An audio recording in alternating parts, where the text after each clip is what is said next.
नारायणं नमस्कृत्यं नरं चैव नरोत्तमं देवी सरस्वती व्यासं ततो जयमुदीरयेत् ब्रह्मानन्दं परमसुखदं केवलं ज्ञानमूर्तिं द्वन्द्वातीतं गगनसदृशं तत्त्वमस्यादिलक्ष्यम् एकं नित्यं विमलमचलं सर्वधी साक्षिभूतं भावातीतं त्रिगुणरहितं सद्गुरु तन्नमामि शुक्लां ब्रह्मविचारसारपरमां माध्यां जगद्व्यापिनीं विना पुस्तकधारिणीं वेदां जात्यान्धकारावहं हस्तेन स्फटिकमालिकां विदधतीं पद्मासने संस्थितां वन्दे तां परमेश्वरीं भगवती बुद्धिप्रदां शारदा।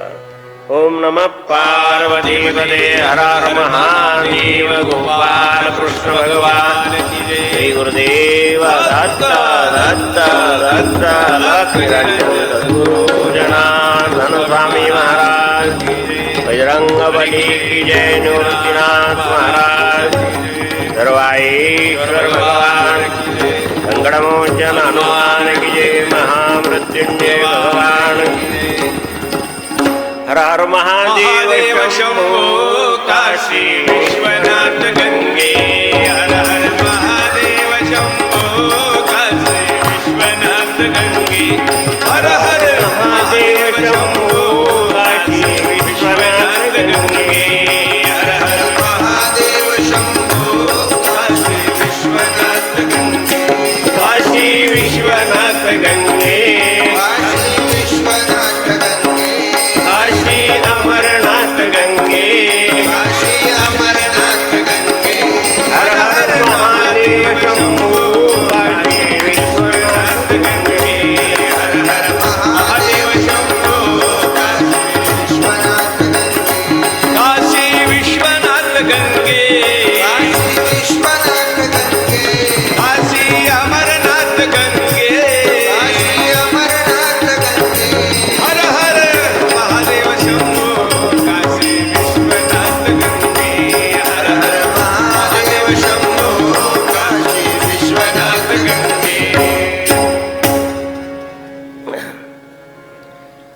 अनन्यचेता सततं यो मां स्मरति नित्यशः तस्याहं सुलभ पार्थ नित्ययुक्तस्य योगिनः। जे विषयाची तिळांजली देऊनी प्रवर्तीवरी निगडवाहुनी माते हृदयी सुनी भोगिताती परी भोगी तया नारानुका भेटले नाही शुदादिका तेथे चक्षुरादिका कवन पाडू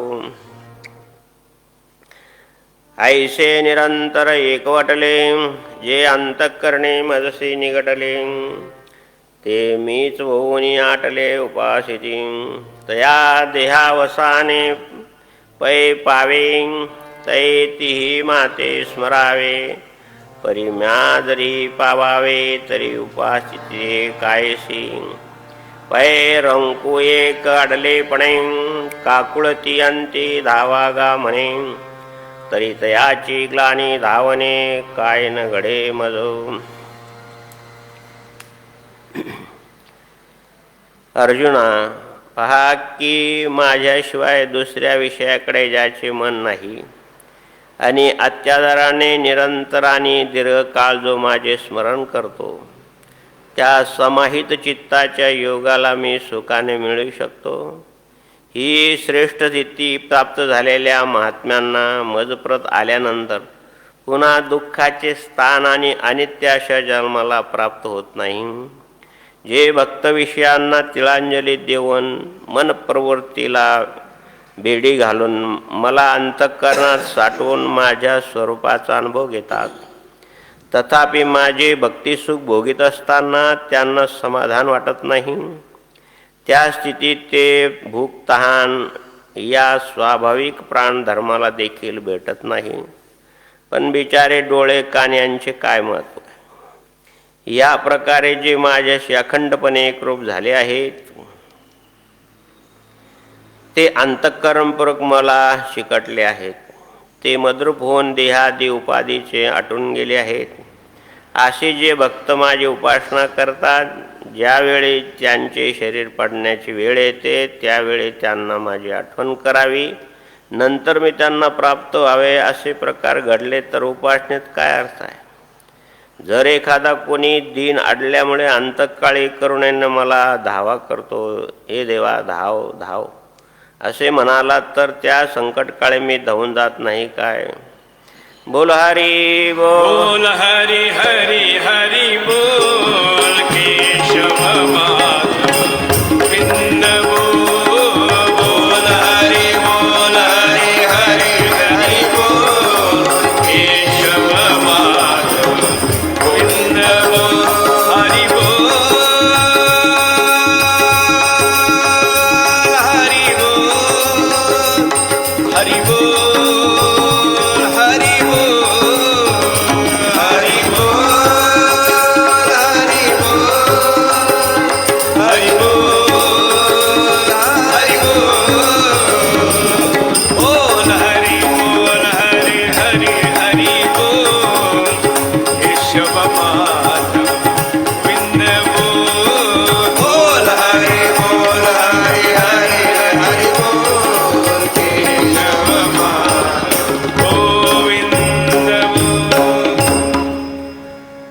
शिवस्वरूप सद्गुरू जनार्दन स्वामी गुरुमाऊलीच्या कृपेने, भगवान आशुतोष महामृत्युंजय सर्वाईश्वराच्या कृपेने, श्री पुरुषोत्तम मासाच्या निमित्तानं चाललेल्या सत्संगादी कार्यक्रमामध्ये हा स्वाध्याय यज्ञ आहे आणि त्यानिमित्तानं थोडं भगवंताचं स्मरण होतं. यज्ञा माझी जपयज्ञोस्मी स्थावरनाम हिमालया.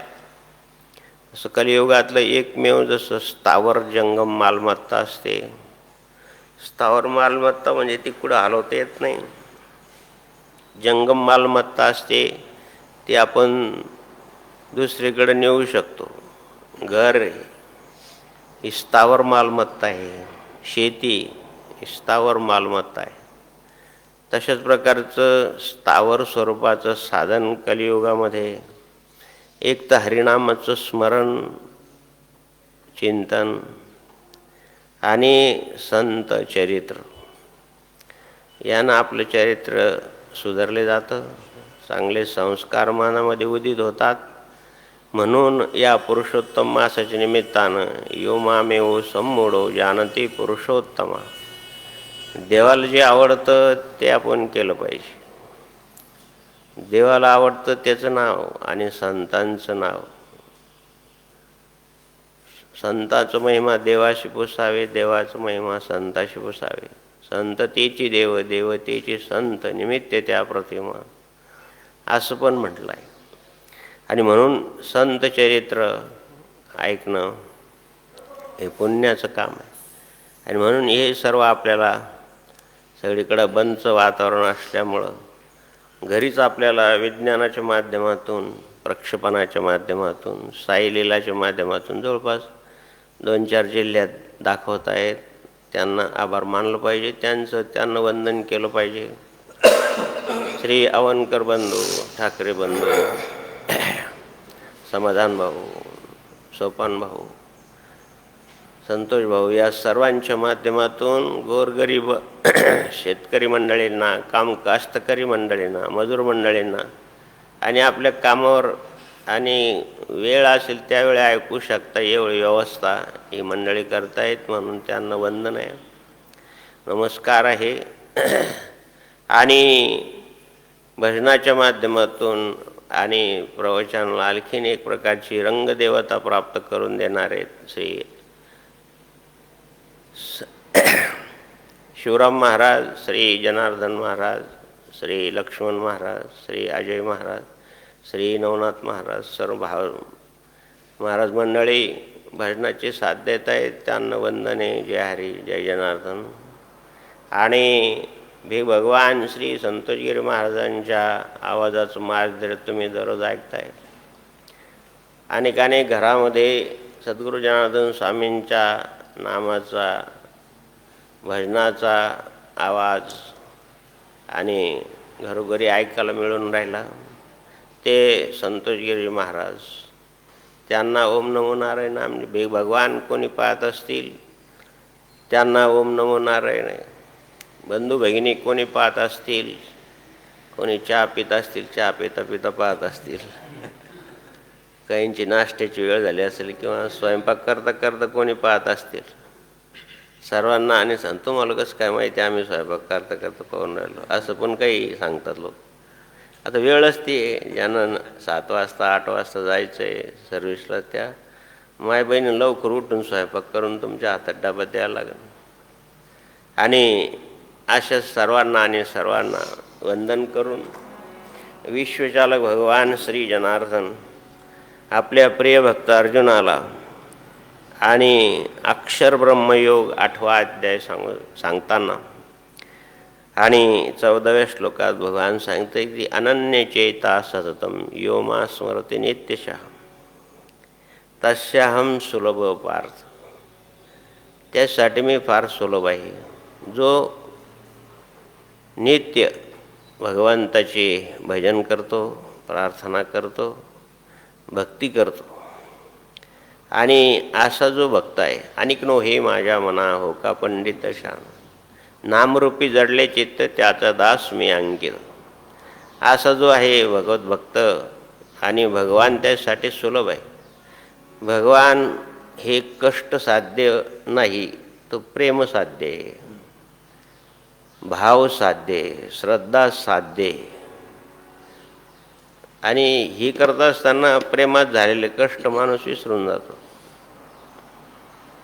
उदाहरण द्यायचं ठरलं तर एका माय बहिणीला दिवस गेल्यानंतर हो मला आता दिवस गेले आणि मग उचला डबा दळून आणा, उचलं बादली, मला वजन उचलायचं नाही सांगितलं, आणा पाणी भरा. पण तो पण ऐकतो. तो काय ऐकतो, अगोदर ऐकतो का तुला काय फाशी आली का. पण दिवस गेल्यानंतर सासू पण ऐकते महाराज. आता आपल्या कुळाला आणि अंकुश मिळणार आहेत, कुला अंकुर मिळणार आहेत, तर मग ती सुद्धा सुनाचं ऐकते. आता सुनबाई तू बस, आता मी करते स्वयंपाक. का वंशवृद्ध दिलं एवढं महत्त्व आहे. आणि म्हणून या ठिकाणी भगवान सांगतात की त्यासाठी मी सुलभ आहे. का की तू माझी भक्ती करतो. अहम भक्त पराधीन. श्रीमद भागवतात सुद्धा सांगितलंय मी भक्ताच्या अधीन आहे. तुझ भाव आहे देव तरी सुलभ उपम. तुझ भाव आहे देव तरी सुलभ उपम. तरी सुलभ उपम. तरी सुलभ उपम. भावे गावे गीत गीत. भावे गावे गीत. पण असं आणण्यात येण्यासाठी माऊली हात जोडून सांगतात की थोडं विषयापासून दूर गेलं पाहिजे. हे 5 प्रकारचे विषय आहेत: शब्द, स्पर्श, रूप, रस, गंध. शब्द म्हणजे एखाद्यानं स्तुती केली तर आणि गोड लागतं, बरं वाटतं. पण निंदा केली तर हे डोळे लाल होतात महाराज. काम क्रोध खवळल्यानंतर काय होतं, आणि शरीरामध्ये उष्णता निर्माण होते, गरम होऊन जातो माणूस. आणि म्हणून हे शब्द विषय हा वाणीचा विषय आहे. पण चांगलं म्हटलं तर बरं आहे, निंदा केली तर वाईट वाटतं. शब्द, स्पर्श, आपण जे विषयाचं सुख घेतो ते स्पर्श सुख आहे. आणि त्या स्पर्श सुखासाठी आसवलेले आपण. आणि शब्द, स्पर्श, रूप, रूपावर आसक्ती आपली. पण हेच पंचविषय जर भगवंताकडे गेले तर नारद भक्ती सांगते की हे आसक्ती. पण ही आसक्ती जर भगवंताकडे गेली तर रूपासक्ती सांगितलं तुम्हाला, गुणासक्ती सांगितलं, 7 प्रकारच्या आसक्ती भगवान महर्षी नारदांनी आणि नारद भक्तिसूत्रात सांगितली आहे. सूत्र एकच आहे, आसक्त, ईश्वरी आसक्त. सूत्र लहान असतात आणि त्याचं विश्लेषण करावं लागतं. नारद भक्तिसूत्राचं विश्लेषण दोंडा महाराज देगलूरकरने खूप चांगलं केलं आहे. संप्रदायामध्ये हे ज्ञानी महाराज, अधिकारी माणसं, ज्ञानाचं परिपक्व असतं. ज्ञानाची खोली यांची फार डीप आहे, अत्यंत खोल. सूत्र एवढंच, पण हे 200-250 पानाचं पुस्तक आहे. नारद भक्तिसूत्र काय हे 10-15 पानंसुद्धा नसतील संस्कृतमध्ये, 10 पानंसुद्धा नाही. शांडिल्य भक्तिसूत्र 10 पानं नाही. उपनिषद पाहिलं तुम्ही तर 10 उपनिषद मिळून 40 पानंसुद्धा नाही.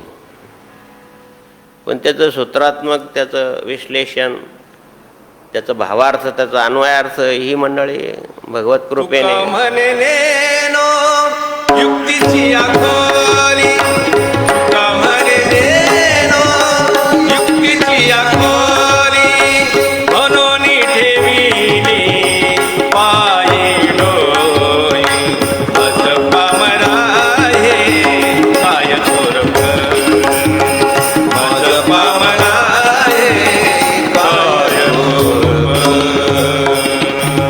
शब्द स्पर्श रूप, रूपावर आसक्त आहे. सगळंच रूप आवडतं. आपली आई कशी असेल तर ते आपली आईशी महाराज. आई काही पसंतीनं करता येत नाही, कंसात टिंबटिंब पसंतीनं करता येते. माझ्यापेक्षा गोरी पाहिजे, माझ्यापेक्षा 2 इंच खाली पाहिजे. ज्या लग्न झाल्यावर ती 10 इंच वर जाते, हे भाग सोडून देतो माणूस.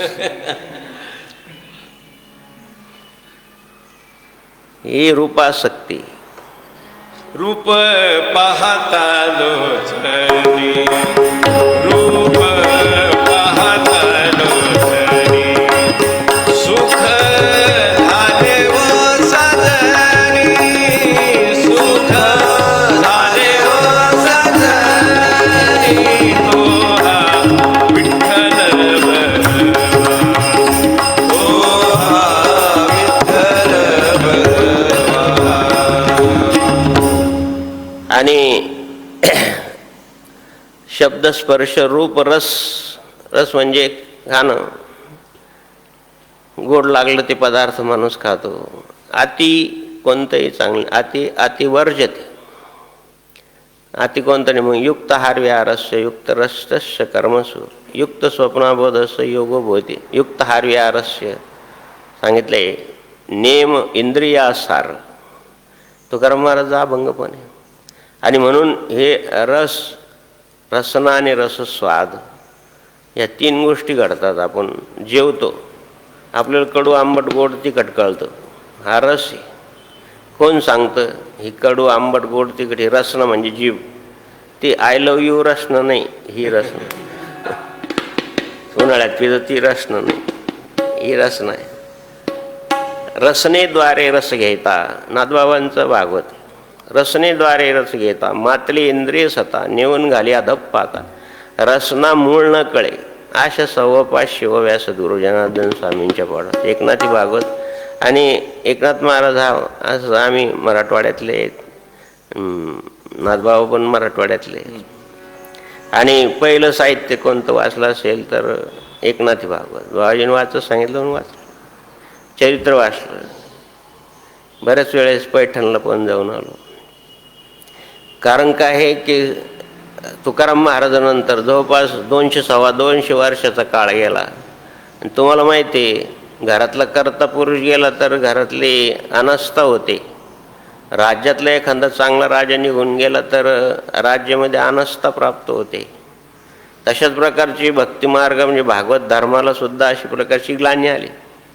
आणि मग सूर्यनारायण म्हणजे भानुदास महाराजांच्या वंशामध्ये चक्रपाणी आणि नंतर सूर्यनारायण आणि रुक्मिणी या दोन्ही दाम्पत्याला 1533 ते 1599च्या काळामध्ये प्रत्यक्ष नाथबाबांचं तारीख नाही सांगता येणार.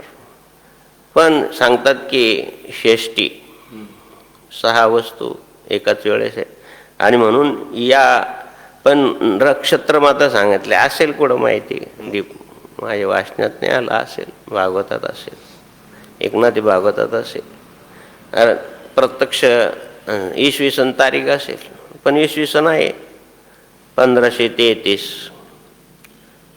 आणि षष्टी फाल्गुन पद्य आणि शुद्ध षष्टीचा त्यांचा जन्म असला पाहिजे आणि मूळ नक्षत्रात असला पाहिजे. सूर्यनारायण आणि रुक्मिणीच्या पोटी जन्म झाला. मूळ नक्षत्राचे पहिले सांगितलं तुम्हाला की 2 चरण अवघड असतात.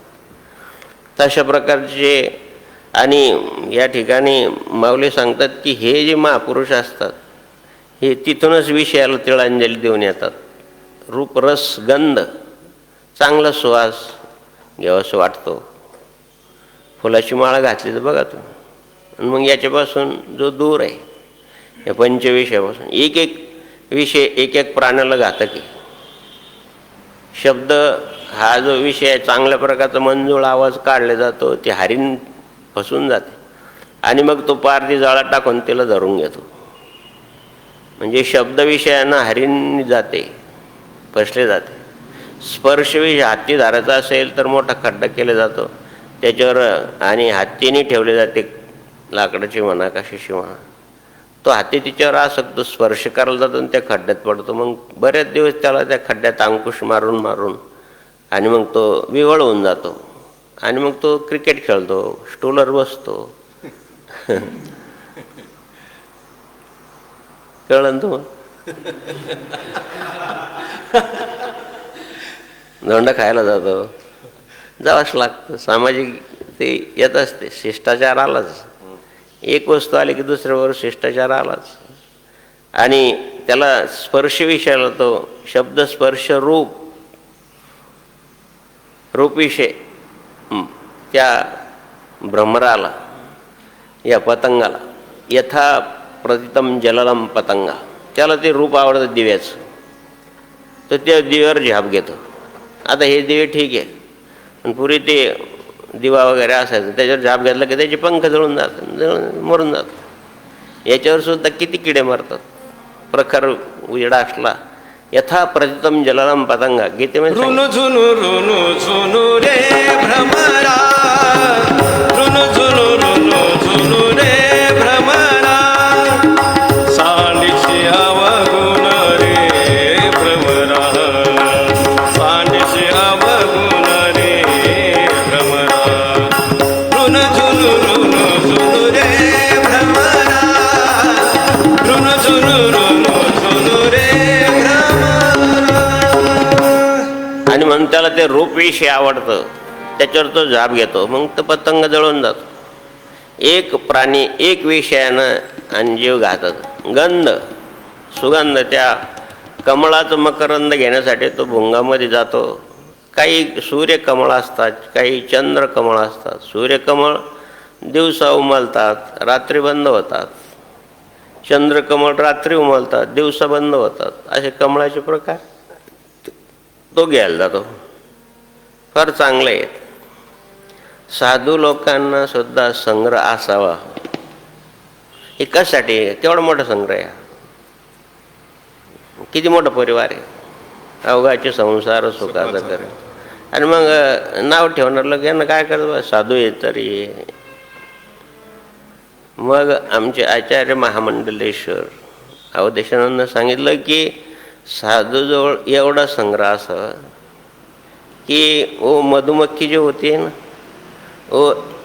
ती एका फुलातून किती मध नेते? 1-1.5 लिटर नेते. त्या परागमध्ये तो मध असतो आणि तेवढंच घेऊन जाते, त्याला कुस करते का? म्हणून जो संन्यासी आहे त्यांनी सगळ्याकडून थोडं थोडं थोडं थोडं. किती नेते ती? उगाच बारीक नेते, 1 कण नेते आणि मग तो आपल्या तोंडात नेते आणि ढिजून. ते साधना करत असताना हिमालयामध्ये असं कमंडलू भरून ठेवायचे आणि ध्यान करायचे. 1 चिमणी यायची आणि ती पाणी प्यायची. फार गोड आहे. ते पाणी झुटा होय काय. आता साधकावस्थेत होते ते दुसरं पाणी आणायचं. बरं ती काय बरं हे पक्षी काल माता भगिनी येतात, आता ते वाण देतात, आवडतात आणि ते अक्षता टाकतात आणि मी ते वाचत बसतो. ते चिमण्या पार जवळ येऊन त्या अक्षता खातात, घेऊन जातात.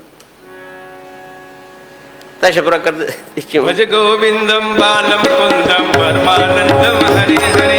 भज गोविंदम बालम कुंदम परमानंदम हरे हरे. अशा प्रकारचं व्यासपीठ आहे त्या गोंधन खेळात. इथे येऊन बसतात. त्यांना खात्री आहे की बा यांच्यापासून आपल्याला धोका नाही.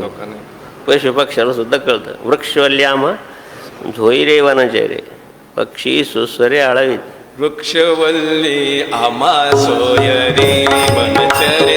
वृक्षवल्ली आमा सोयरी पक्षिणी सुसरे आळविते.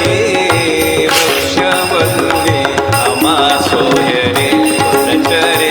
वृक्षवल्ली आमा सोयरी वनचरे. म्हणून द्या हो त्यांना सुद्धा कळतं. नाहीतर पक्षी फार हे असतात.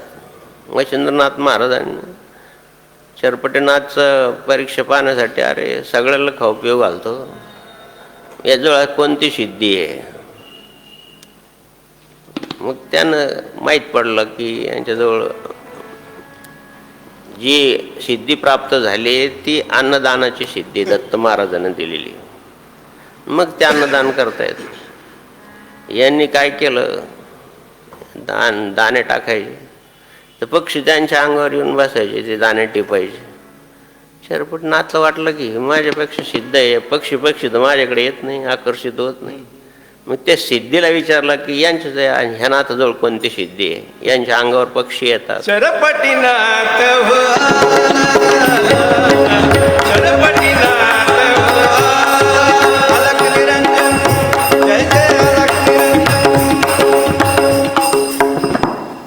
त्यानं सांगितलं हे सिद्धी नाही, हे चराचरा ज्यांना व्यापलेलं आहे ते आहे. म्हणून देहो असे पशुपक्ष्यांना सुद्धा कळतं की हे निर्विकरम निर्वैरम समदर्शना शांतम निरपेक्षम मुनिम शांतम निर्वैरम समदर्शना. हे पंचलक्षण महापुरुषात असतात. निरपेक्ष म्हणजे एवढीच अपेक्षा त्या. म्हणून प्रत्येकाकडून जनार्दन स्वामींनी हे धान्याची सेवा काढली. गोरगरिबाकडून कोय ना किलो अर्धा किलो मी वाटीत धान्य आणलेलं पाहिलेलं आहे. मी 40-41 वर्ष हा कार्यक्रम केला. का बरं बाबाजीला त्यांनी जर सांगितलं तर कुबेराला सुद्धा सांगू शकतात. अवघाची संसार सुखाचा करीन. अवघाची संसार सुखाचा करीन. आनंद भरीन तिन्ही लोका. आनंद भरीन तिन्ही लोका. अवघाची संसार सुखाचा करीन.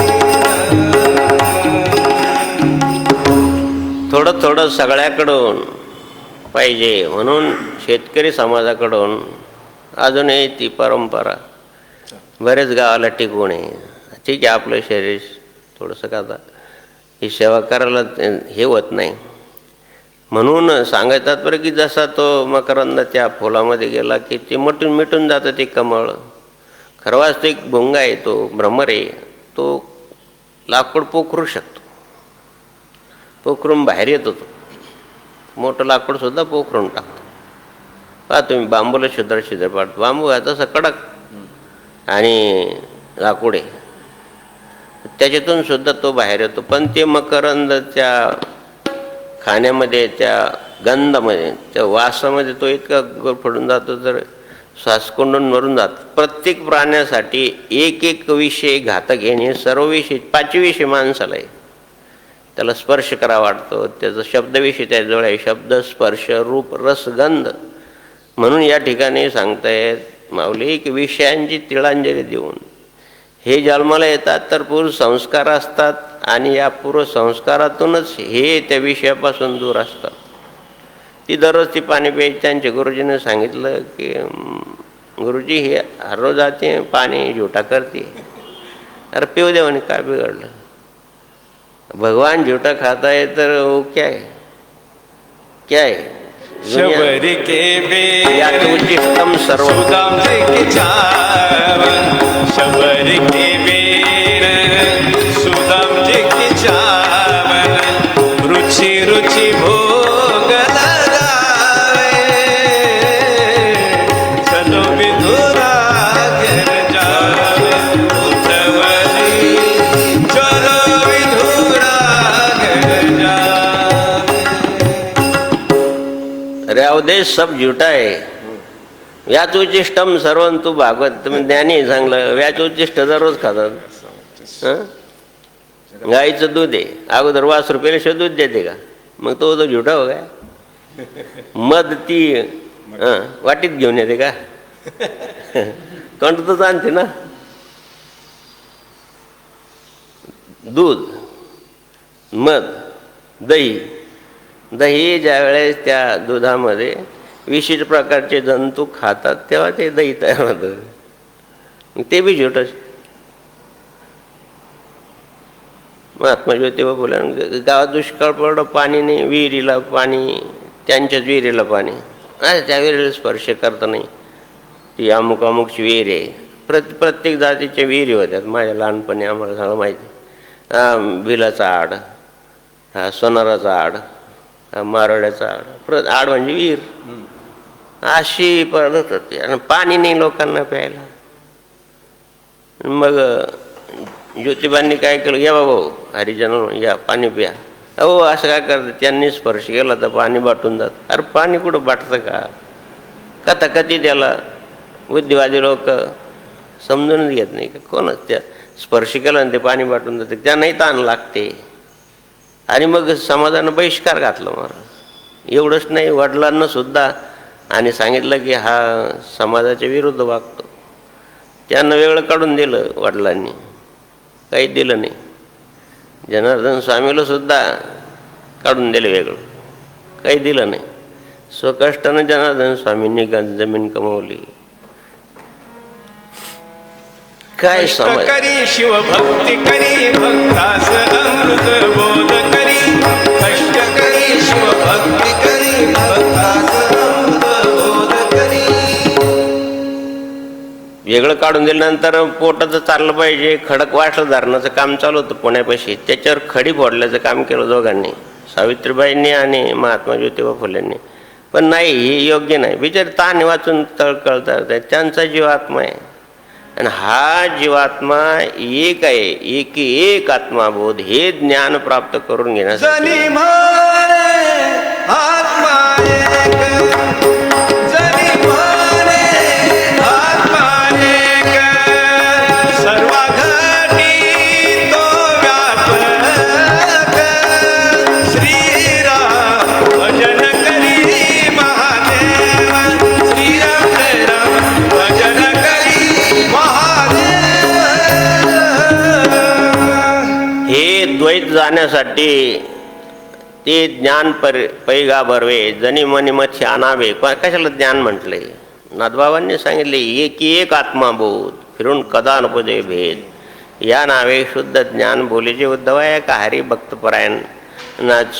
पुराण ऐकत असताना, सत्संग ऐकत असताना लहानपणी नाथबाबाचे पूर्व संस्कारच होते. आणि घरामध्ये ब्राह्मण असल्यामुळं वैदिक संस्कार सर्वच होते. आणि नित्यनेम, पूजापाठ, भजन पूजन सगळं घरामध्ये असल्यामुळं आपापच मुलांना ते संस्कार लागतात. लहानपणीच ते कथा प्रवचन कीर्तन आहे ते हे लहान मुलांना घेऊन येतं, ती फार चांगली गोष्ट. आणि त्या पौराणिकाने सांगितलं की गुरुशिवाय ज्ञान नाही, ज्ञानाशिवाय कृतार्थाचा नाही. नाही ज्ञानेन सदृशम पवित्रमेति विद्यते.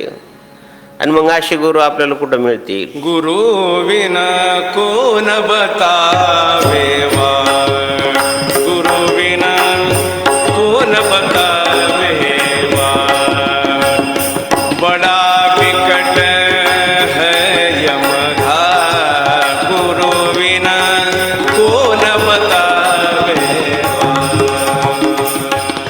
असे सद्गुरू आपल्याला कुठं मिळतील? निरपेक्ष मुनीम शांतम निर्वैरम समदर्शन आहे भागवताचं निरूपण करताना त्या पुराणिकाच्या मुखातून ऐकलंय. मग त्या पुराणिकाला विचारलं की महाराज असे गुरुदेव कुठं आहे? लहान मुलगा किती जिज्ञासू असतो. मग सांगितलं ना तुम्हाला की नाथबाबांचा जन्माचा काळ किंवा नाथबाबांचा जन्म काळावरून ते जगद्गुरूचा अवतार मानले जातात. महाविष्णूचा अवतार सखा माझा ज्ञानेश्वर, सदाशिवाचा अवतार स्वामी निवृत्ती दातार, तसा नाथबाबा हे आणि शंकराचार्याचे अवतार मानलं असं मान्यता आहे. कारण 5 वेदाचा तो अर्थ श्रीमद भागवतात आणून ठेवला आहे. एकादश स्कंदामध्ये याला आध्यात्मिक शास्त्रामध्ये ज्ञानाचा संग्रह म्हटले. एकादश जो स्कंद आहे निजबोध आहे आणि ज्ञान आहे, ज्ञानाचा सागर येतो. आणि असे आहेत ते पुराणिकांनी सांगितलं की देवगिरीवर जनार्दन स्वामी नावाचे एक सत्पुरुष आहेत. तिथं तुम्हाला गुरुत्व असे लक्षणयुक्त संत आहेत. तर जनार्दन स्वामींचं जर फोटो तरी मिळत नाही, पण एकनाथी भागवतात पाहिलेलं असेल तुम्ही फोटो. उर्द भाळ लावलेला आहे, भस्म पण लावलेलं आहे. हरिहराचं एक आहे ते जनार्दन स्वामी सुद्धा आणि आपले गुरुदेव सुद्धा हरिहराचं एक. ओम हरिहरा भेद हरिहरा भेद हरिहरा भेद नाही नका करू वाद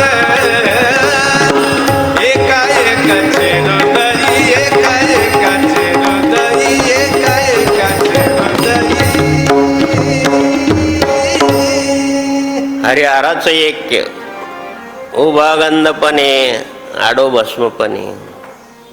हे जनार्दन हे नाव जर तुम्ही विष्णू सहस्रनाम वाचलं तर हे भगवान शंकराचं पण आहे, भगवान नारायणाचं पण आहे, भगवान गणेशाचं पण आहे आणि भगवतीचं पण आहे. जगदंब जगदंब जगदंब जे अक्षर हे दग्धाक्षर आहे.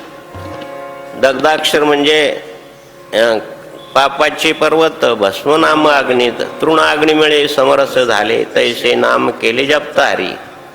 एखाद्या गवताची गंजीला थोडीशी चिनगारी लागले की ती गवताची गंजी जळून जाते. तशा प्रकारचं हे जकार अक्षर जे आहे ते दग्धाक्षर आहे.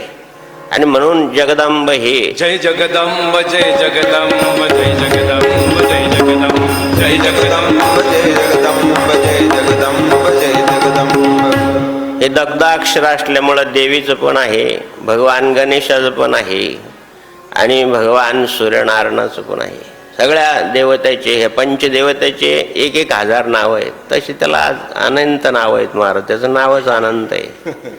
आणि म्हणून जनार्दन स्वामींचं जर तुम्ही चित्र दुर्मिळे पण ते हरिहराचं ऐक्य. स्वामी जनार्दन हरी हरे आमचा स्वामी जनार्दन हरी हरे आमचा हरिहर म्हणता हरली चिंता स्वामी जनार्दन हरी हरे आमचा हरी हरे आमचा हरी हरे आमचा.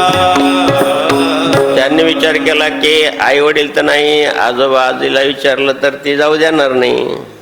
आता काय करायचं. पण त्यांना मनोमन वंदन करून नाथबाबा 7-8 वर्षाचे तिथून निघाले. पैठण देवगिरी म्हणजे दौलताबाद किती लांब आहे. 2-3 दिवस लागले. पोटात काही नाही. काही कोणी दिलं असेल रस्त्यानं तेवढंच. ते पारेकरांना सांगितलं कर बेटा कुठून आलात. पैठणून आलो. काय काम आहे. जनार्दन स्वामींना भेटायचं आहे. जनार्दन स्वामीचं तू नातलं घे का. लहान आता पारेकरने विचारलं कोणी एवढं लहानपणी कसं काय आलं, कोण कसं काय आलं बा. म्हणजे मग नातलग वगैरे नाही कोणी.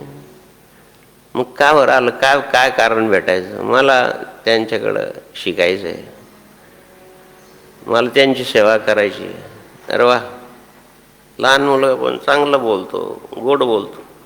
काय एखादा लहान मुलगा छोटा मुलगा फार गोड बोलतात. फार लवकर आंघोळ करून घे, चाल लवकर, आणि शाळेत जायचं तुला. तो लहान मुलगा काय म्हणतो, आताच मुलगा पण संस्कारित होता, तो थांबव पप्पा, अजून मला अजून देवाचं दर्शन घ्यायचं आहे, जनार्दन स्वामीचं बस, मला थोडा वेळ झाला. तो कुठं बिघडलं. तर लवकर चाल, शाळेची बस येईल बस. हे संस्कार महत्वाचे.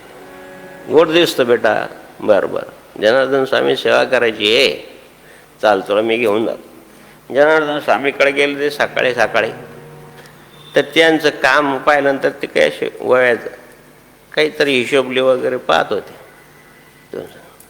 पारेकरला सांगितलं थांबा, त्यांचं लक्ष त्याच्यामध्ये. ते होऊन ज्या वेळेस पाहतील, आता हा विनय कुठून आला, ही विनम्रता कुठून आली, थांबा. ते पारेकर आता सांगितलं की जनार्दन स्वामी हा मुलगा तुम्ही थांबा, बोलू नका, त्यांचं होऊ द्या, ते बरोबर पाहतील. लहान वयामध्ये हा कुठून आला. चंद्र तेथे चंद्रिका, शंभू तेथे अंबिका, आणि संत तिथे विवेक आसनेची पार.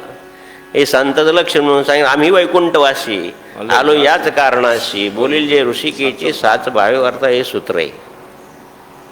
मग त्यांचं सर्व पानं झाल्यानंतर पारेकरला सांगितलं. आता म्हणे सांगितलं की स्वामी हा मुलगा आहे, पैठणून आलाय, 2-3 दिवसाचा चालून आला, थकून आला. तो म्हणतो मला तुमची सेवा करायची, मला तुमचे आणि तुमच्याकडून शिकायचं आहे. अरे वा, गोड दिसतो, वा बरं झालं. अरे बाबा, सेवा करावं लागेल, ज्ञान किंवा विद्या शिकायची तर कष्ट केले पाहिजे. नाथबाबा सांगतात की काही कष्ट सांगा, माझं नाव एकनाथ, एकनिष्ठेने करेल सर्व. निर्मळ निष्काम कर्मयोगी, वैभव भव हे सकल त्यागी, एकाचना भक्ती मार्ग, एकाचना भक्ती मार्ग, आम्ही दासाने वंदिले सद्गुरु चरणी सुमरले. तुम्ही जर एकनाथी भागवत वाचला तर तुम्हाला प्रत्येक अध्यायामध्ये किमान 15-20 ओव्यात तरी आणि गुरुदेवांच्या वर्णनाच्या सापडतील. कारण इकडं माऊली, गुरु हा संत कुळीचा राजा, गुरु हा प्राणविसा माझा, गुरुविन देव नाही दुजा पाहता त्रिलोकी, गुरु हा घाली ज्ञानांजन, गुरु हा दाखवी निज भक्ताशी, गुरु हा सत्या लागे साय, गुरु ही कामधेनु गाय, भक्ता घरी दुबोत असे. अशा प्रकारचं ज्ञानेश्वरांचंच अवतार श्री एकनाथ महाराज असल्यामुळं प्रत्येक अध्यायामध्ये तुम्हाला गुरुदेवांचं वर्णन पाहायला मिळेल. आणि ते सांग पण अतिशय सोप्या भाषेत. माझे गुरुदेव कल्पतरू आहे, माझे गुरुदेव आणि अमृताचा सागर आहे, माझे गुरुदेव ही कामधेनु गाय आहे, माझे सगळं तुम्हाला कल्पतरू कल्पतरू बाबा आमचे कल्पतरू, कल्पतरू बाबा आमचे कल्पतरू. म्हणून जनार्दन स्वामींची काय सेवा असेल ते सकाळपासून संध्याकाळपर्यंत त्यांच्या अगोदर लवकर उठायचं, स्नानाची व्यवस्था करायची, आपण स्नान करायचं, गंध लावायचं, सगळ्या परंपरा माहिती करून घेतली. त्यांचे कपडे धुणे, त्यांचे तुम्ही जे ते नाथबाबांचं भागवत वाचल्यानंतर मी सेवा कशी करावी की मी त्यांचं अंथरूण होईल, मी त्यांचं पाणी होईल, मी त्यांचं ताट होईल, मी त्यांचं अन्न होईल, असं पण एक वर्णन आहे. गुरुदेवांसाठी मी सर्व होईल, त्यांचं एवढंच नाही, त्यांचा पायखाना पण मी होईल, त्यांचं झाडू पण मी होईल, म्हणजे आपण साफ करतो ना, तो झाडू पण मी होईल, असं एकनाथी भागवतात गुरुदेवांचं वर्णन नाथांनी केलेलं आहे. अशी रात्रंदिवस सेवा जे काम सांगेल ते. आणि नाथा मग जनार्दन स्वामी प्रसन्न झाले. महाराज सेवेनंच माणूस प्रसन्न होतं. तद्विधी प्रणिपातेचा अर्थ काय 4थ्या अध्यायामध्ये, ते ज्ञान परिगा परवे जनी मनी मथे आणावे, ते संताशी बजावे सर्वस्वेशी. किती गोड शब्द माऊलीने वापरलाय, सर्वस्वेशी. तिथं मीपणा नाही. सर्व भावे दास झालो त्यांचा, झालो त्यांचा, सर्व भावे दास झालो त्यांचा. संतांची पायी हा माझा विश्वास, संतांची पायी हा माझा विश्वास. असं सेवाभाव असेल महाराज तर तुम्हाला ज्ञानार्जन फार लवकर होतं. जनार्दन स्वामीला पण खूप सेवा आवडायची. मला सांगितलं की बाबाजी सांगे माझ्याकडे काम करण्याची पाठ. विद्यार्थी खूप सेवा करायचा. एक विद्यार्थी होता, मुरलीधर नाव होतं. अरे भाऊ विधी पाठ कर, चांगलं राहतं विधी पाठ केलं. ते एवढं ऐकलं त्यानं. तू काय करायचं, विधी लिहायचा, पाठ करायचा. ते ओम मृत्युंजय रुद्राय नीलकंठाय अशी गुरुदेवाने सांगावं ना आपण ऐकावं. पण ती विधी पाठ करता करता जर विपरीतच होतं. तो पाठ झाला ते कागदावरचं मंत्र तो कागद खाऊन घ्यायचा. अशी एकेपेक्षा एक नग जनार्दन स्वामीकडे पाहायला मिळालं. तर आम्ही बाबाजीने सांगितलं की म्हणे बाबाजी ये ना विधी पाठ केली का, तेवढं मंत्रली तेवढा पाठ केला का ते कागद खाऊन टाकतो. काय माणसं येऊन काय पोर. तेने होईल हो, तेने होईल हो, आनंदी वाचावी नित्यविधी, वाचावी नित्यविधी. मस्त जेव्हा काय तो परीक्षेच्या वेळेस पाहू म्हणायचं. तसं तुम्ही करू नका. एवढी एकनिष्ठता सोपं नाही सेवा. त्याला महापुरुष लागतात, त्यांची सेवा आहे. नाही दादा का बाबांनी सांगितलं काय झोपा, परीक्षा आली, देवाच्या कृपेनं लांबूनच राहिली तरी. आता MPSCची परीक्षा लांबून राहिली ना, तर कालपर्यंत युनिटचा पेपर होतो ना, आता परत लांबल्यानं आनंद झाला. पण ते अभ्यासाचा वेळ निघून जातो ना, मोसम असतो. आता काय विलाज नाही त्याला. ही महामारी तशी. आम्ही परीक्षेला गेलो तर बहिष्कार झाला 73-74 साली. परीक्षा बंद झाली. दाखवलं कधी होईल परीक्षा. सगळीकडं वातावरण बंद झालं. कोणती कलम लागून गेली ती विद्यार्थी आंदोलनच होतं त्यावेळेस. हे मुदत वाढ मिळाली 72 नंतर. 47 ते 72 पर्यंत मुदत वाढ होती ना. ST वगैरे काय शेड्यूल क्लास कास्टला हे 72 पर्यंतच होती. मग इंदिरा गांधी होती त्यावेळेस. मग ते मुलांनी आंदोलन केलं, सगळीकडं आंदोलन झालेत. मग ती मुदत वाढून तर आता पुष्कळच वाढली. आता पण मराठा आरक्षणाची मुदत चाललं आहे, सरकारचा प्रश्न. त्याच्यामुळं चालल्या परीक्षा. बरं कामं झाली का. ST बंद, सगळं बंद. ज्या दिवशी पेपर त्या दिवशी आम्ही शहरात सगळीकडे लॉकआउट. कसं तरी ते पायी आलो असं. आता तुम्हाला माहिती आहे आश्रम तर तुम्ही पाहिला असेल. बेबीच्या मकबऱ्याच्या मागं आश्रम आहे आपला निपट निरंजन. आणि माझा नंबर वसंतराव नाईक महाविद्यालयाला. वसंतराव नाईक महाविद्यालय म्हणजे इथं आश्रम आणि समजून जायचं माऊली बाबाचा आश्रम पैसे तो कॉलेज 7-8-10 किलोमीटर. आता सगळं बंद. आता तिथं कसं तरी तर पेपर झाला आणि तिथून यायचं कसं. आता मुलंच असतं. आणि मग असं डोंगरानं सेंट्रल जेलच्या मागून हरसूल ते डोंगरानं आश्रम.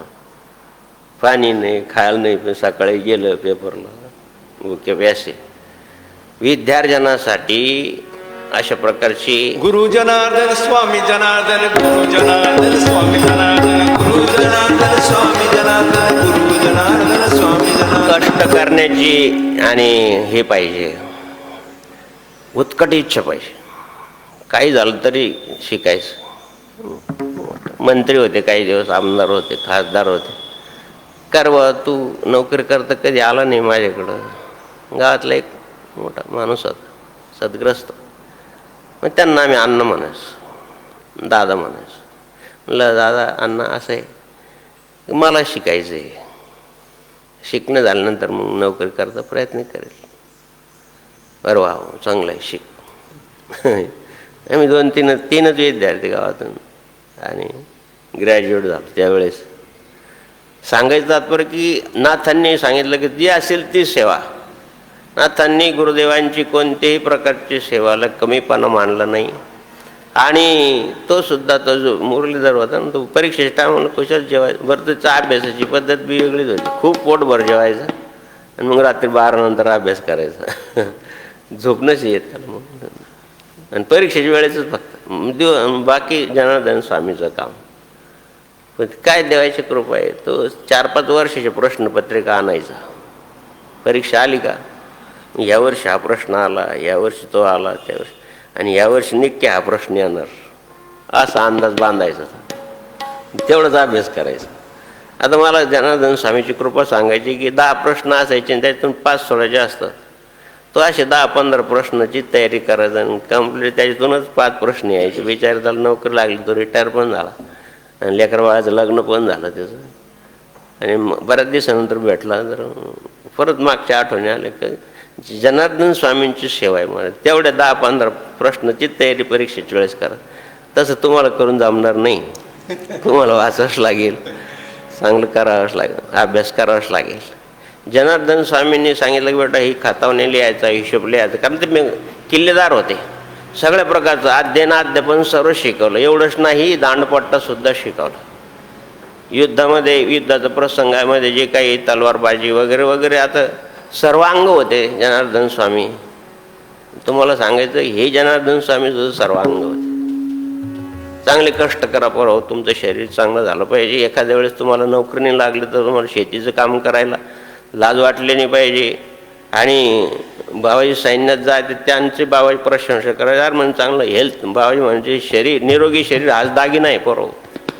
निरोगी शरीर पाहिजे म्हणजे सर्व क्षेत्रातलं साधक होनी सेवा करी, साधक होनी सेवा करी, भक्त होनी भजन करी रे, भक्त होनी भजन करी. उत्तम शिष्य जनार्दनाचा, उत्तम शिष्य जनार्दनाचा, उत्तम कार्य जगात करी रे, उत्तम कार्य जगात करी. जनार्दन बाबांची कृपा सारी, जनार्दन बाबांची कृपा सारी. आणि एवढं सर्व करत असताना जनार्दन स्वामी आपले ध्यान धारणा करत असे. आणि विशेषतः गुरुवारच्या दिवशी ते जास्त ध्यानमग्न असायचे. आणि असे ध्यानात असताना सांगितलं की कोणाला येऊ देऊ नको भाऊ. नाथांना सांगितलं. 10-12 वर्षाचं वय असेल आणि किल्लेदार असल्यामुळं आणि परचक्र आलं म्हणजे साऱ्या छोटे छोटे राज्य होते, छोटे छोटे संस्थान होते, ते एकमेकाची मग लढाया करायचे. हे माझं ते माझं, इलाखा म्हणायचं त्याला. नंतर मग अजून बी तो शब्द आहे जुन्या कागदपत्रामध्ये, इलाखा, सजा. सजा म्हणजे गाव, इलाखा म्हणजे तालुका, आणि जिल्ह्याचं गाव जिल्हा शब्द नंतर आला. असा सुभेदार म्हणजे एका जिल्ह्याचा अधिकारी. पण एका सुभेदारानं स्वारी केली. आणि जनार्दन स्वामी ते ध्यानात बसले, काय करायला पाहिजे आता. नाथान तर ते पारेकरी म्हणून काम करायला लागले. पारेकरांनी सांगितलं हो जनार्दन स्वामीला जाऊन सांगा की ते आपल्यावर स्वारी झाली, ते यवन आलेत, लढाई होणार, लढाई करावं लागणार. नाथाने सांगितलं घाबरू नका. ते ध्यानाला बसले. आज गुरुवार आहे, ते जास्त वेळ ध्यान करतात. दिगंबरा दिगंबरा श्रीपाद वल्लभ दिगंबरा, दिगंबरा दिगंबरा श्रीपाद वल्लभ दिगंबरा. ते जास्त वेळ ध्यान करतात. नाथांनी जनार्दन स्वामींचं सर्व कपडे घातले युद्धाचे. घोड्यावर बसले. एक गोड दृष्टांत आहे.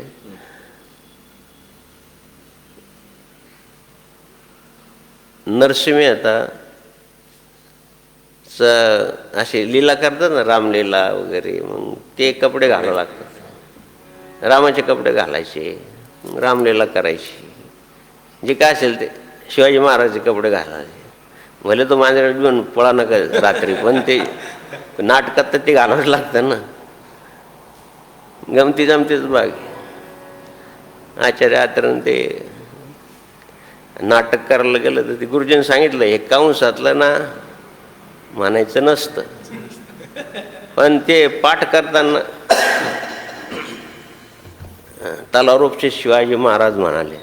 तो म्हणतो कंसात तलवारूपचे शिवाजी महाराज म्हणाले. ते कंसातलं म्हणायचं नसतं, करायचं असतं. ते आत्रे होते. असे चाळे असायचे. चाळीतून खाली चालले. आता काय त्यावेळची गोष्ट, कोणीतरी खरगट पाणी वरून टाकून दिलं. तिसरे चौथे मग हे सगळं त्यांच्या अंगावर पडलं. ते हुशार होते, प्राज्ञाच होते त्यांची तशी. ते मोठ्यानं म्हणले, अहो कोणाचे चमचे पडले खाली 4-5, तर बायाच्या चमच्यामध्ये फार जीव असतो. किसी का चमचा मत बन. ओ काका काका माझे चमचे या खाली घेऊन जा. बाई दर दर दर दर खाली आली. तुम्ही पण टाका. हा मी ते माझ्या अंगावर पडलं चमचे बिमचे काही नाही, असं मूर्खपणा करू नका. भज गोविंदम बालमुकुंदम परमानंदम हरे हरे. भज गोविंदम बालमुकुंदम परमानंदम.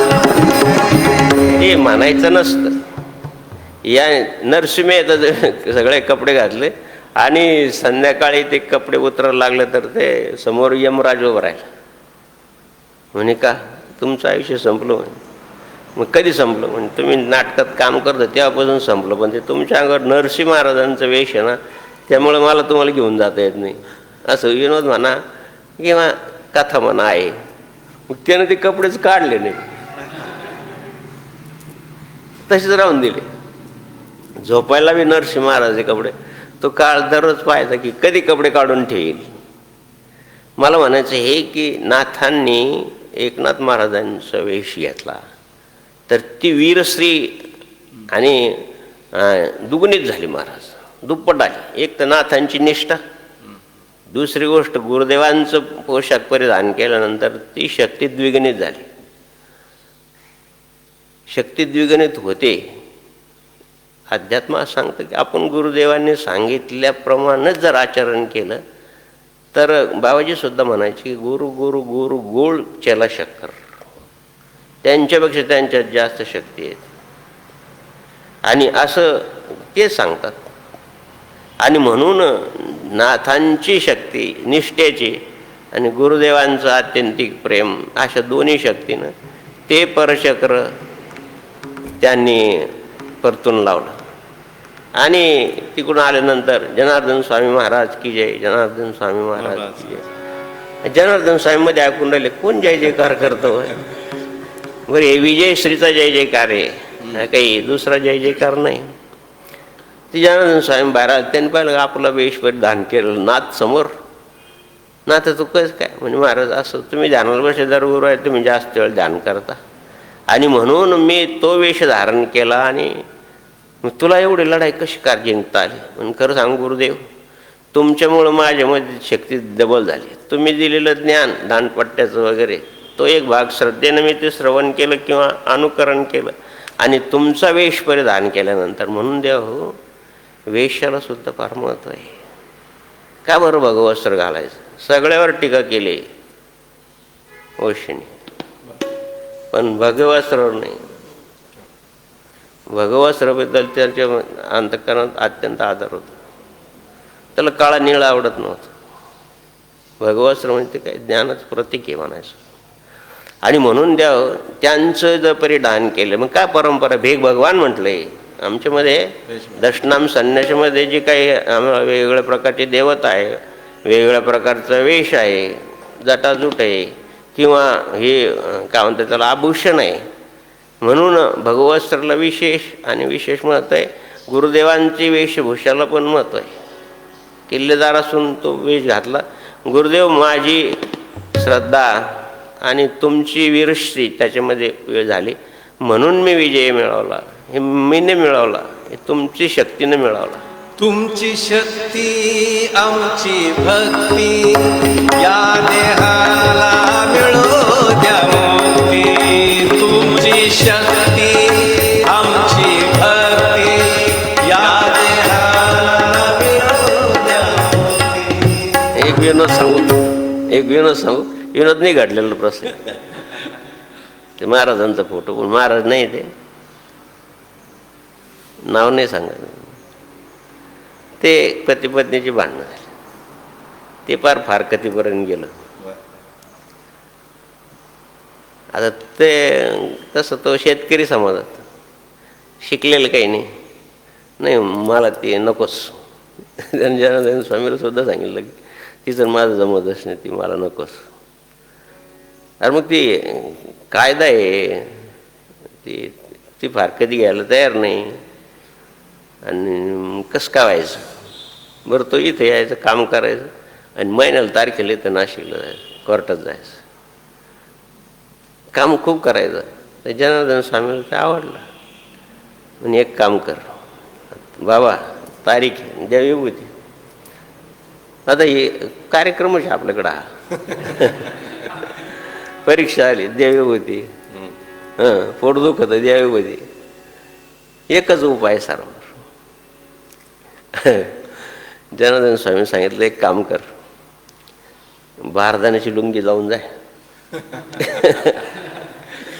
घडलेला प्रसंग घ्या, बारदाण्याची लुंगी लावून जाय. कोर्टात कस जाय रे, ते विचारा गोळाच होता. बारदाण्याची लुंगी लावून गेला कोर्टामध्ये. वकिलांना का साधू झालो म्हण.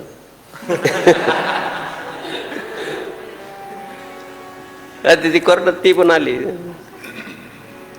ती मला फारकती घ्यायची का, इस्टेट होती घरी चांगली, त्याच्यामुळे तिनं सांगितलं मला फारकती नाही घ्यायची, अर्धी इस्टेट मिळेल पत्नीला. एक दोन तारखेला तो बारदानच लावून गेला. तिला वाटलं आज आला साधू, त्यांनी देऊन टाकली फारकती.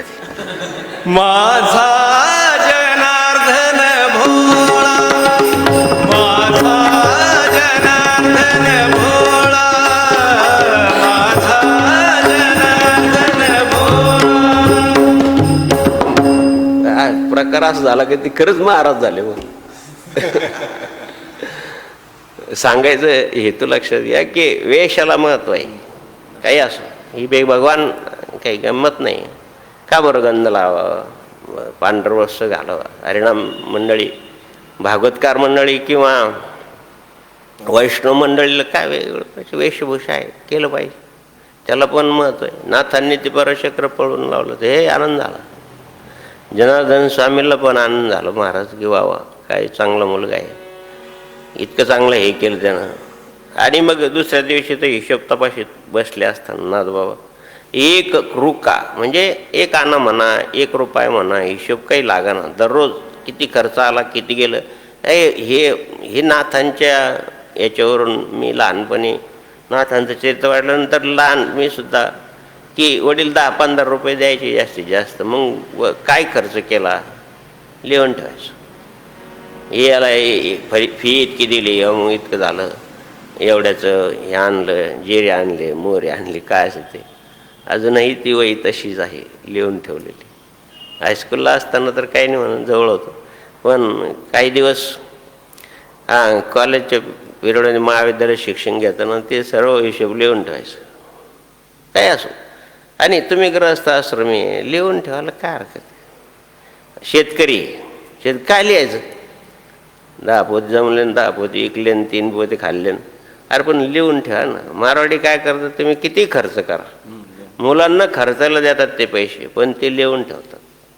खर्च तुम्ही असं आपल्याला उत्पन्न आहे, आपले 4 पोते धान्य झालं तर 2 पोते आपल्याला लागतं, 2 पोते विकलं, एवढे पैसे आले. आणि हे मी खूप दिवसापूर्वी ज्यावेळेस हरिपाठाचं निरूपण करायचं, नाथांचं हरिपाठाचं निरूपण करताना काही लोकांनी त्यावेळेचं ध्यान आहे का, ज्यांचं वय आता 60-65 वर्ष, त्यांनी सांगितलं तुम्ही सांगितलं ना, तेव्हापासून आम्ही दररोज डायरी लिहितो. लिहायचं, काय बिघडलं. दिवसभरात खर्च काय करतात तुम्ही लिहून ठेवायचं. आणि विद्यार्थी अवस्थेपासून हे नियोजन आहे महाराज. शेतकऱ्यांना सुद्धा असं केलं तर चांगलंच आहे ना. इतकं उत्पन्न आलं, इतकं गेलं, इतकं येणं आहे, या बँकेत. आता तर सरकारनं किती सोय केली की तुमचं खातंच बँकेतच पाहिजे, कारण भ्रष्टाचार व्हायचा, लोक ते पैसे द्यायचे नाही. आता डायरेक्ट तुमच्या खात्यावर मदत येते सरकारची. किती चांगला उपक्रम आहे. मग त्यावेळेस निशाने अंगठा बिचाऱ्यांना काही समजत नसेल, सावकार लोक पिळून खायचे. किती दिले ह्याला लिहिता येत नाही, ते सावकार लोकांना लिहिता यायचं आणि मग ते पैसे दिले तरी ते लिहायचे नाही. आणि यांच्या ध्यानात किती राहतं. बाबाजी म्हणायचे 100 बाका 1 लिखा. एवढंसं लिहून ठेवलं, 100 वेळेस बाकण्यापेक्षा 1 अक्षर लिहून ठेवायचं. आणि हेच शेतकऱ्याने सुद्धा कोणी असं, मारवाड्यांनीच लिहा असं काही नाही, सर्वांनी लिहायचं. आपल्याला किती दिले वडिलांनी, आपण कशासाठी खर्च केले ना, आता तर काय प्रश्नच नाही. पॉकेट मनी किती देतात आणि किती नेतात आणि किती मोबाईलसाठी खर्च करतात आणि किती रुपयाचे भजे खातात, काय नाही किती पार्ट्या करतात मोठमोठे लेकरं. काय अवघडच आहे महाराज, पाहून वाईट वाटतं. हिशोब लिहिताना 1 रुपयाचा हिशोब चुकला आणि ते हिशोब लिहिता पाठपर्यंत अरे तेव्हा कुठं पाठीवर सापडला बरं का. पाहता पाहता नाथाने टाळेवाले ते जनार्दन स्वामी ब्रह्ममुहूर्तावर उठून बाहेर आले. काय नाथा काय झालं तुम्ही? काय नाही महाराज, हिशोब चुकला. अरे किती वेळ झाला, किती वेळ झाला? अरे मग पाठचे पाहून म्हणजे ब्रह्ममुहूर्त झालं म्हणजे रात्रीपासून तो हिशोब पहिले लिहित होता म्हणजे. हा तेच लिहित होतो.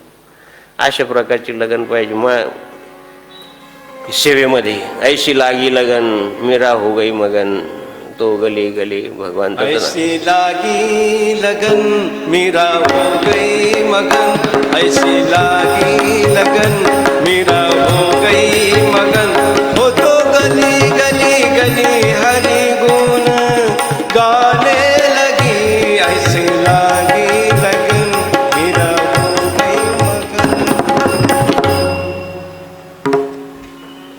सांगू नाही पण तुमची श्रद्धा वाढवावी म्हणून सांगतो की जनार्दन स्वामी एकदा रात्री आले आणि आता निवृत्तीनाथ महाराजांची यात्रेला रात्री आले. बाबा सकाळी सांगितलं की माझं बाबा काही किती पैसे शिल्लक आहे. ऊस विकला तर त्याचे कारखान्याकडे ते पैसे आहे आणि दरवेळेस निवृत्तीनाथ महाराजांची यात्रेला आले बाबाजी तांदूळ खरेदी करायचे. निवृत्तीनाथ महाराजांचं पौष म्हणायचे, पौष फाल्गुन चैत्र वैशाखमध्ये यज्ञ असायचं. मग ते तांदूळ वगैरे खरेदी करायची, बगर खरेदी करायची. मग पैसे आहे का काही? म्हणलं आहे बाबाजी एवढे एवढे पैसे शिल्लक. मग दाखव वही. आम्ही ती वही आणून दाखवली. दररोज भाऊशेठ सांगायचे की दररोज आम्ही पण वही लिहायचं, दररोज रोज मेळ म्हणतात त्याला. आणि वही दाखवून बाबा दररोज लिहिते का? म्हणलं हा दररोज लिहितो बाबा, काय जास्त हिशोब नाही आहे.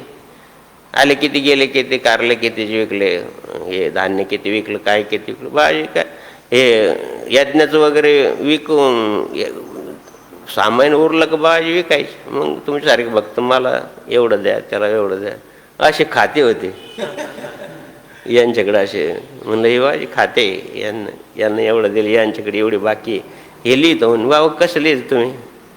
विनोदानं सांगितलं बाबाजी याला जरी जायचं असलं तर अगोदर लिहितो मग जातो. सांगायतात तर बाबा खूप बरं वाटलं त्यांना, खूप आनंद वाटला. अशी दक्षता पाहिजे. आणि मग ते बऱ्याच प्रवचन दक्षतेचे माणसं फार कमी मिळतात. बाबाजीचा हा फार शब्द असं मध्ये येस येस येस ते फार अवघड आहे बाबा. ते काय सारलं कळतं ते फार दुर्मिळ आहे बाबा. श्रीराम जय राम जय जय राम, श्रीराम जय राम जय जय राम, श्रीराम जय राम जय जय राम, श्रीराम जय राम. 1 रुपयाचा हिशोब चुकल्यामुळं नाथबाबांना पाठपर्यंत ती शोधून काढले. जनार्दन स्वामीला खूप आनंद झाला. नाथा चांगली एकनिष्ठेने सेवा करतो बाबा. माझ्या जड मोड मस्तकावरी, माझ्या जडमुड मस्तकावरी, हात तुमचा ठेवा जनार्दन देवा, सद्गुरु देवा. धन्य झालो, धन्य झालो, धन्य झालो, धन्य झालो, धन्य झालो तव गुण गाता जनार्दन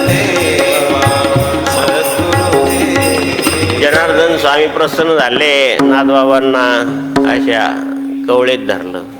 जास्त प्रसन्नता झाली, काही जसं आपल्याला कवेत घेते तशा प्रकारची गुरुदेवांची प्रसन्नता प्राप्त झाली. त्यांनी त्याला आलिंगन दिलं. संत आलिंगन घडे मोक्ष सायुज्यता पडे. आलिंगन घडे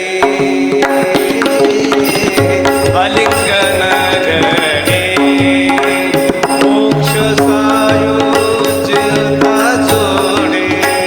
आलिंगन घडे आलिंगन घडे. जनार्दन स्वामींनी नाथाला आलिंगन दिलं. वा वा. प्रसन्नता प्राप्त झाल्यानंतर काय देणार नाही महाराज. प्रसादे सर्वदुःखाना आणि शोभ आहे. ते सगळ्यात मोठं दुःख भवदुःख आहे. आणि यासाठी तो आला नाथा.